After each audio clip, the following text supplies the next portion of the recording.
Kisah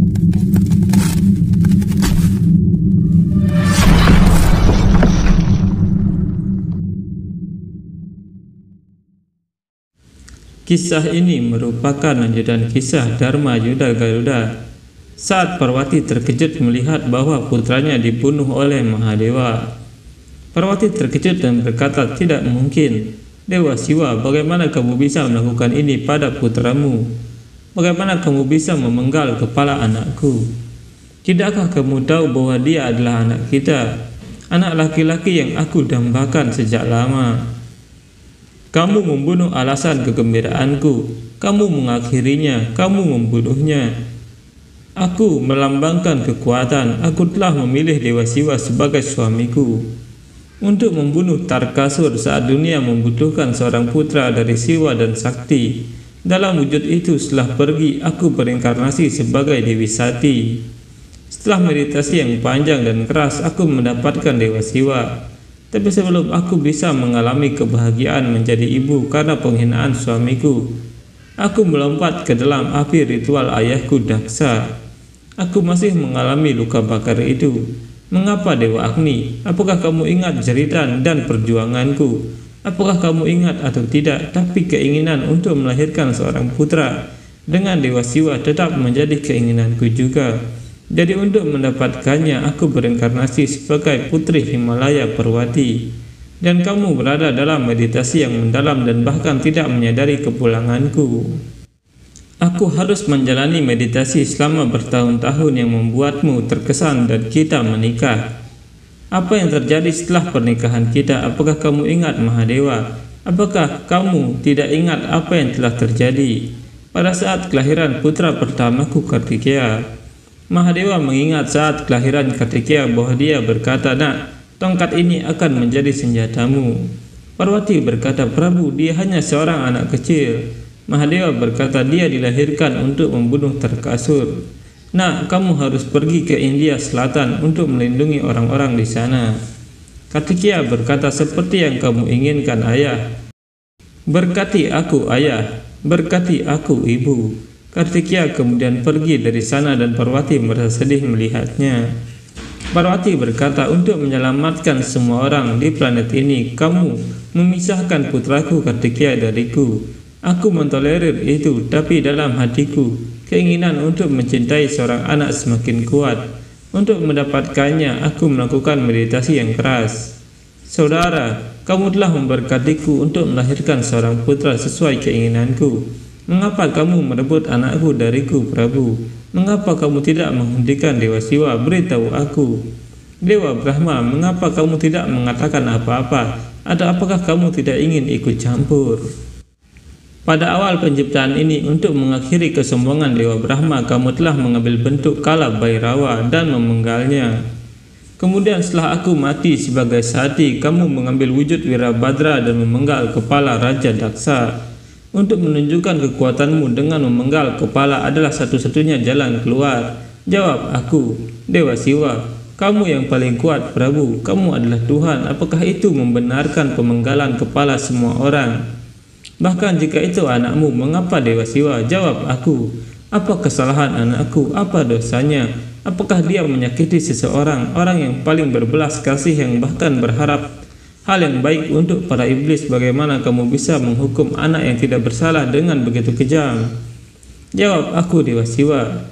Dewi Lasmi berpikir, "Maafkan aku, Parwati, aku tidak bisa menyelamatkan putramu." Sri Wisnu berpikir, "Aku bisa memahami diamu, Dewa Siwa. Kamu menyelamatkanku dari keharusan membunuhnya, tapi kamu menjadi pelakunya di depan Dewi Parwati." Parwati berkata, "Jawab aku, Mahadewa." Sri Wisnu berpikir, Dewa Siwa tidak memiliki jawaban atas pertanyaannya, tapi jika kemarahannya meningkat, maka konsekuensinya akan memburuk. Resi Nara berkata, "Mahadewa diam, dia tahu bahwa keadaan mental Dewi Parwati berada di mana dia tidak akan dapat mendengar kebenaran dalam keadaan emosional itu, dan dia juga tidak akan dapat memahaminya. Yang paling menakutkan di dunia ini adalah kemurkaan seorang wanita, terutama ketika pertanyaannya adalah tentang putranya."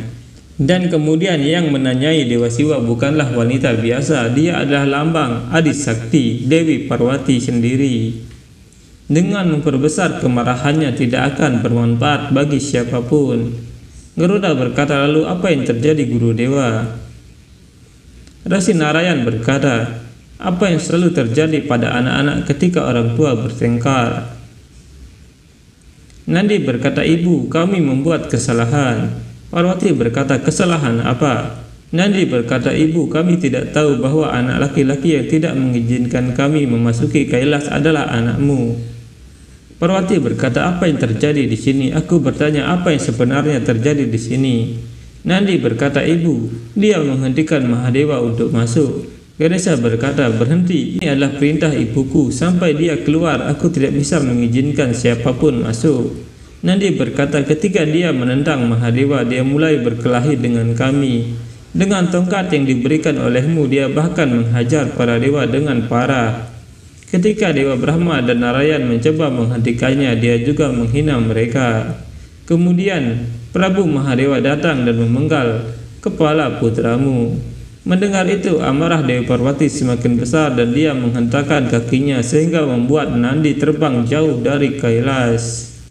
Dewa Indra berkata, ibu Dewi telah mengirim Nandi ke Anankal. Parwati berkata, jika anakku mengikuti perintahku, tidak membiarkan kalian semua masuk untuk beberapa waktu, dia mengikuti perintahku, dan itulah mengapa kalian semua pria yang kuat bersiap untuk melawan anak muda itu.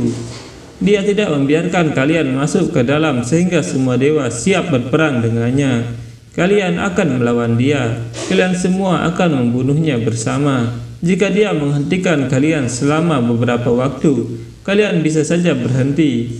Aku akan menyelesaikan doaku dan keluar. Aku akan memperkenalkan anak itu kepada semua orang. Tapi orang-orang yang bertugas menguji kesabaran di seluruh dunia ini tidak bisa bersabar sendiri. Kejahatan apa yang dilakukan bocah itu? Apakah dia menanyakan posisi Dewa Indra? Apakah dia ingin merebut posisi Dewa Brahma? Setelah pembunuhan mengerikan hari ini di seluruh dunia ini, apakah ada anak laki-laki yang dapat mengikuti perintah ibunya? Di seluruh alam semesta ini, akankah anak laki-laki berani melindungi kata-kata yang keluar dari mulut ibunya untuk menentang siapapun? Garuda berkata, selama aku mendengarkan cerita ini dari sisi Dewa Wisnu, aku terus merasa bahwa anak laki-laki itu harus dihukum. Tapi sekarang ketika aku mendengar dari sudut pandang Dewi Parwati, aku merasa gelisah. Hanya ada satu pertanyaan di benakku, bahwa apapun yang terjadi, apakah itu benar? Resi Narayan berkata, itulah mengapa kamu harus memahami setiap topik secara keseluruhan. Untuk itu penting untuk melihat dan memahaminya dari semua sudut pandang, dan kemudian menilainya. Apa yang terjadi? Mengapa itu terjadi? Apakah itu cocok atau tidak cocok?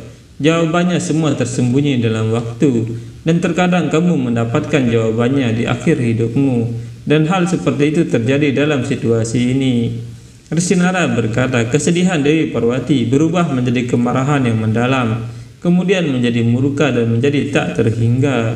Parwati melihat kepala putranya yang telah menjadi abu sambil menangis. Parwati mencoba membentuk abu itu kembali sambil berkata, aku telah menciptakannya, aku bisa membuatnya hidup kembali. Tapi abu itu tetap tidak bisa dibentuk, meski Parwati mencobanya berulang kali. Mahadewa mendekat sambil berkata, jangan melakukan upaya yang mustahil istriku.